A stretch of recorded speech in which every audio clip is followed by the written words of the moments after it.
Hi everybody, welcome back to the Crime Lab. So today we're going to talk about Luca Magnota and the case of the murder of Jun Lin, who was killed in May of 2012. So it's been a little over 12 years since this case actually happened. This case took place in Canada, and as you can probably tell by the dates, it's a relatively recent case. And if you've ever heard of the video, I believe it's called One Man, One Ice Pick. It's on darker parts of the internet. I believe it was on 4chan for a while. You'll have probably heard of this. This was also, of course, all over the news because it was an international case as well. But it's a very famous case. So a little bit about the victim, Jun Lin. He was a Chinese immigrant from Wuhan province in China, and he moved to Canada in 2010, and he had every intent of starting a new life, just trying to kind of figure out what he wanted to do. And he started studying computer engineering after he moved to Canada. And then in 2012, so after he'd been living in Canada for about 2 years, he registered as an international student to study at Concordia University in Montreal. He had previously been attending Tire College and was working part-time as in a convenience store just to earn a little bit of extra money while he was going to school. And he was married to a woman at one point. I couldn't find if they had married after he moved to Canada, like if she was Canadian or if she was Chinese, or an Asian immigrant as well, or if he had married prior to moving to Canada. I really couldn't find that information, but they later divorced because Lin came out as gay. And shortly before his murder, he actually was in a homosexual relationship, but due to pressures from his parents and the rest of his family, they ended the relationship because his family wanted him to marry a woman again. And he had actually been using, while he was in Canada after he had come out, not his family, getting a little ahead of myself. He had been using some dating apps, so like Grindr was kind of his main one.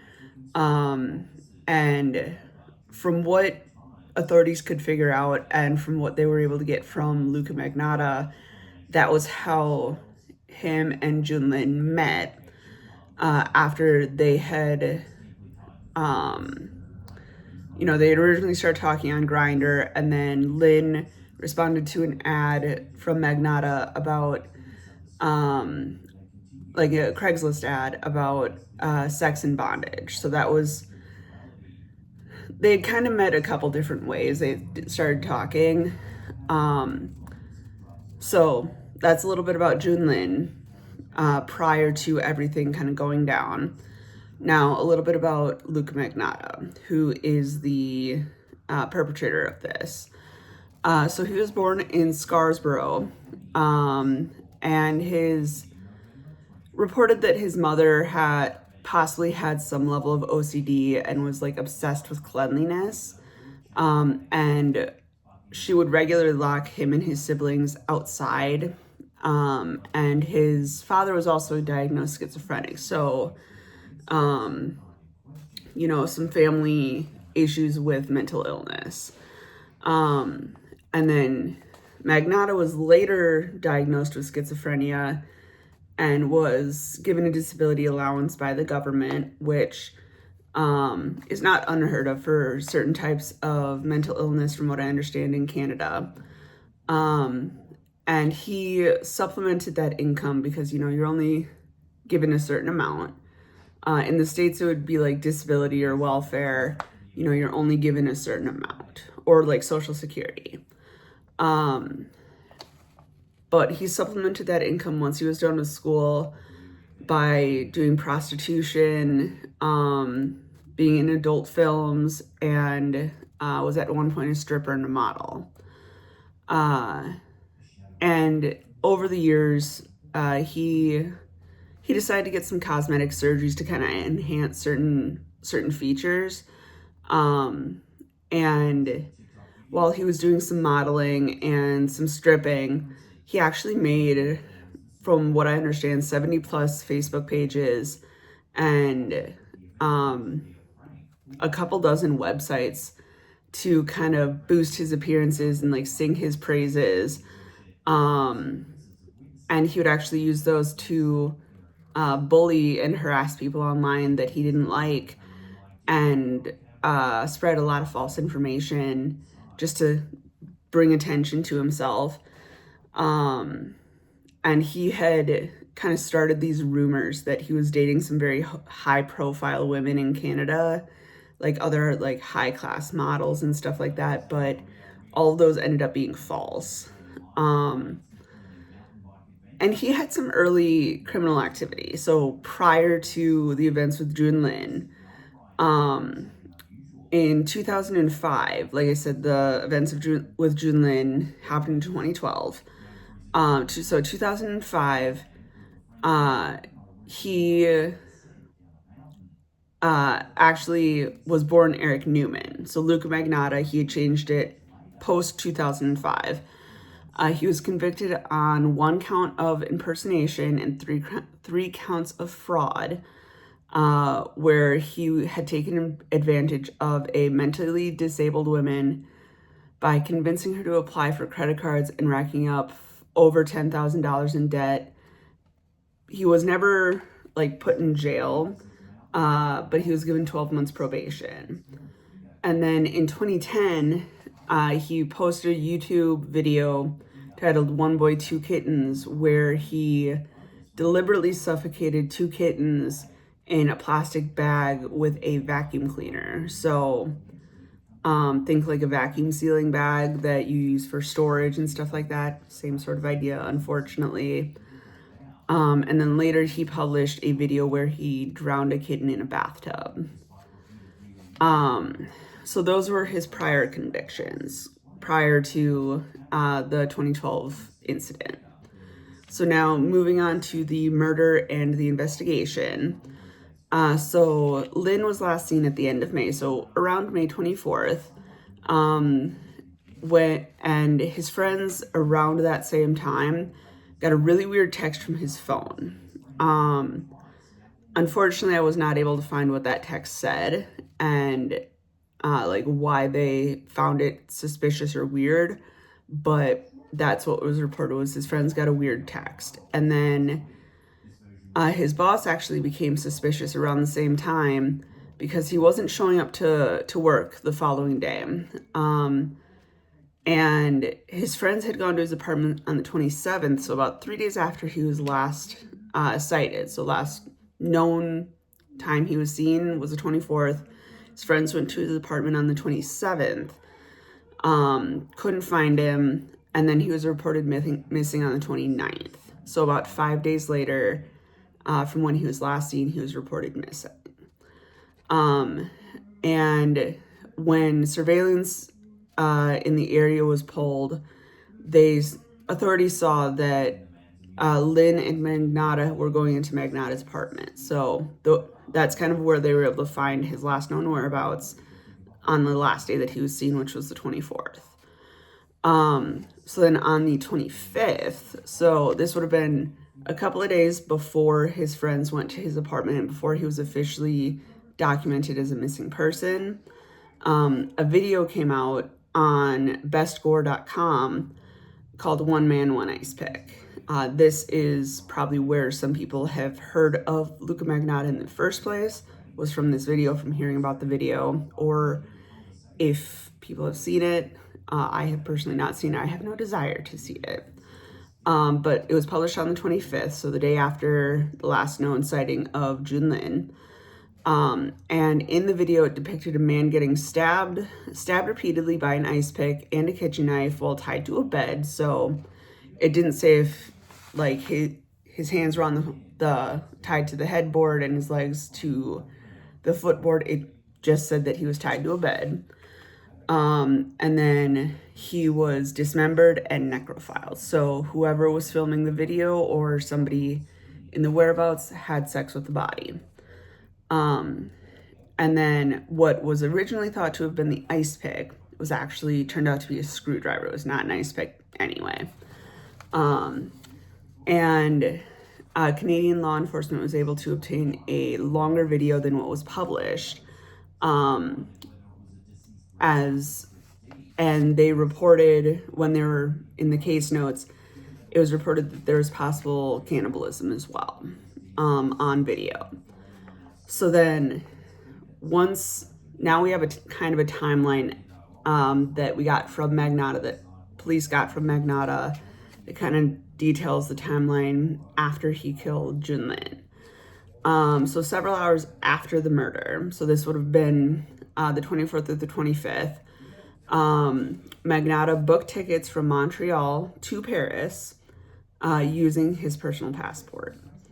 And then on May 26th, so this would have been a day before Jun Lin's friends went to his apartment, before he was ever even an official missing person, a Montana attorney, so Montana in the States, reported the video, the one man, one ice pick video, to his local sheriff's department and the FBI, but at that time, no official case was opened. But then when the video was looked into, it was deemed authentic, and there was documentation that the victim was of Asian descent, which is correct, of course. And then reportedly around the same time, there were some body parts that had been sent around Ottawa to different political parties. And on the 29th, so this would have been the first day that Jun Lin was officially a missing person, the Canadian Conservative Party received a package containing a left foot, and they reported that it smelled absolutely terrible and had a red heart on the label. And then another package was intercepted en route to the Liberal Party headquarters, and a note that was with the foot that was that was sent to the Conservative Party says six body parts had been distributed and the killer would strike again. So then within this first few days of everything happening, a janitor actually discovered a suitcase with a rotting torso outside of an apartment building in the Snowden area. So this would have been like the Snowden area of Quebec, or of Montreal. And then, so of course he calls it in. When police investigated, they found remains, bloody clothes, and paperwork identifying Lin as the victim. So possibly like his wallet was found, so then that would have some sort of identification with it. And then surveillance videos showed that someone was bringing down several large garbage bags, and it matched the suspect that was seen bringing packages to the postal service to have them sent to the Liberal and Conservative parties of Canada. It would have been like same build, possibly like how if you've seen crime shows, they're like, oh yeah, it's a male, possible this age, that possible this height, this sort of build. That's how they kind of figured it out, was it is more than likely the same person because they were caught on video camera, same build, same identifying features, that sort of thing. So then police began searching Magnotta's apartment because they had video recordings of Jun Lin and Magnota going into his apartment. So they were last seen together, which is why they were able to narrow it down to Magnota. Or that was one of the big ways. So they went and searched his apartment, and they found that he had moved in only about 4 months earlier. So this would have been about January or February that he would have moved in. and had paid up until June. But by the time police had gotten to the apartment, it had been mostly cleared out and was covered with blood. So then because of this, a Canadian-wide warrant was sent out for Magnotta's arrest with multiple things on it. First-degree murder, committing necrophilia, published obscene material, mailing obscene material, and criminally harassing a prime minister. And at the end of May, so May 31st, Interpol issued a red warning on Magnotta with a request for an arrest and extradition back to Canada. So this means he was essentially a fugitive, and no matter what country had him, they were expected to send him back to Canada for criminal charges. So then, by this point, Magnotta had been in Paris. He had arrived in Paris because he had flown out on the 25th. So he'd been there for a couple of days before Interpol had sent the red warning out. And his cell phone was tracked to Bagnolet. And when they figured him out, he took a bus to Berlin. So he had been staying in Paris for a couple of days before going to Berlin. When his room was searched, because he had used his own identification, his personal identification, which is how they were like kind of flag him, they found air sickness bags and some porn magazines in Magnotta's room in Paris, but they had not gotten to him yet. So then June 4th, Magnotta was actually apprehended in Berlin at a internet cafe in the, I'm going to butcher this name, Neukölln district of Berlin, where he was, itchy nose, where he was actually reading reports about himself. He had been kind of searching about his case and where people were at. So then he was extradited back to Canada and kept in solitary confinement. And then at his first appearance in court, he actually pled not guilty. He's like, no, I didn't do any of this. So then April 12th, 2013, so almost a full year after everything happened, he was indicted on charges of first-degree murder, distributing obscene material, using postal service to distribute obscene material, criminal harassment, and indignities to human remains. And then during the trial, so April would have been like the initial hearing, and then the trial in early 2014, so this would have been almost 2 full years since the murder. He was found guilty on all charges. Later, he actually tried to appeal those charges, but he decided to end up withdrawing those appeals. And since then, like during the trial and since the trial happened, he's met with multiple psychiatric professionals who have all given him different diagnoses. Some seem to kind of contradict others, some kind of match. Some psychiatric professionals agree, like, oh yeah, this is kind of what we're thinking. They're very similar. Others are like, no, that's completely wrong. It's this. But, some agree, some disagree. Some are like, yeah, I agree, but I would also add this sort of thing. But like I said, this is a pretty recent case.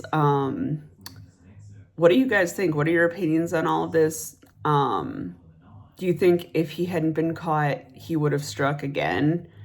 Like if he'd never been caught in Paris or Germany, do you think he would have ended up killing somebody there and doing something very similar? Leave your guys' thoughts in the comments. I'd like to hear what you guys think.